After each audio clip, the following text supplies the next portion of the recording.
Calm, slow, mysterious tone. They say silence can be peaceful, but for Layla, silence was the first warning. She had always dreamed of having her own place, a quiet home far from the noise and chaos of the city. When she saw this ad for an old cottage on the edge of a small, forgotten town, she felt like fate was giving her a gift. The price was ridiculously low, but she didn't care. She wanted space, solitude, and now she had it, or so she thought. The house was old, full of dust and creaky floors. The walls were faded, the windows foggy, but Layla didn't mind. She had a mattress, a few bags, and a heart full of hope. That first night, however, hope turned into unease. It began with a sound, a soft whisper, almost like breathing. Layla sat up in bed, her ears straining. It wasn't the wind, it wasn't the pipes. It was human, quiet, unintelligible words just outside her door. She turned on the lights. Silence. She checked the hallway. Empty. Just her. The creaking wood. And something she couldn't see.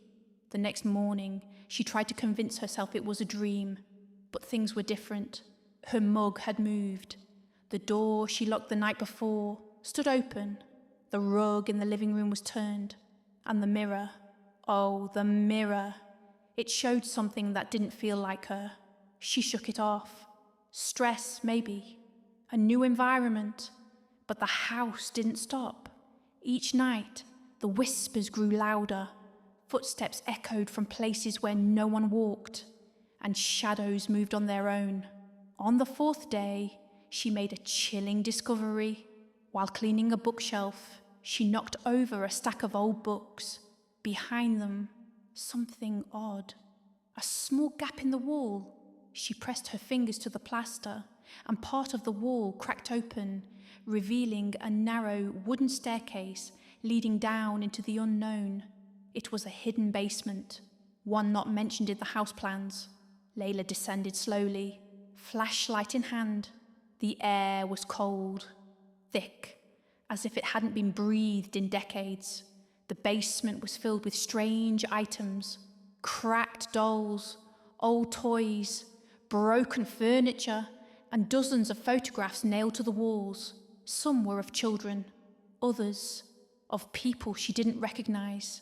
Their eyes had been scratched out, and then she saw it. A small, leather-bound diary, covered in dust. She opened it. The first page read, "This belongs to Sarah. Please don't let them find me." Sarah's diary revealed everything.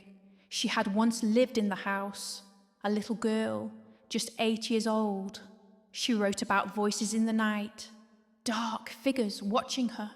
She begged her parents to leave, but they stayed until one day they were simply gone. Sarah continued writing until her words became unreadable scribbles. Her final entry chilled Layla to the bone. "They hide in the walls. They whisper in my head. I'm not alone anymore. I never was." Layla dropped the book. The lights flickered. A deep hum echoed through the basement, like a breath from the earth itself. She ran upstairs, heart pounding, only to find that the front door wouldn't open. The windows wouldn't break. She was trapped. That night, the shadows came. They didn't hide anymore. They formed in corners, reflected in mirrors. They whispered her name. She locked herself in her bedroom, whispering prayers she didn't remember learning. And then she slept. But it wasn't sleep. It was a vision, a dream, a warning. She stood in a colourless field, surrounded by fog. And there, in the distance, a girl, pale, silent, eyes full of sorrow. It was Sarah.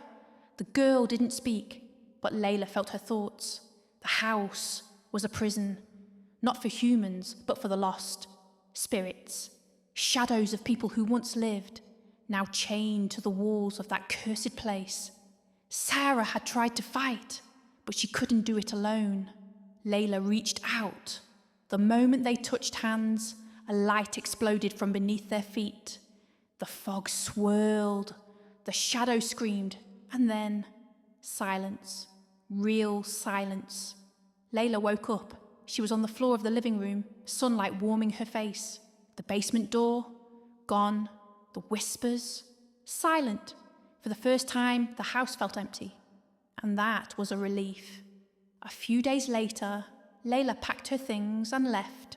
She never went back. But sometimes, when she drives by that quiet street, she looks at the house and sees the lights flickering gently inside. Not cold, not dark, just peaceful. Maybe Sarah is still there, watching, thanking her.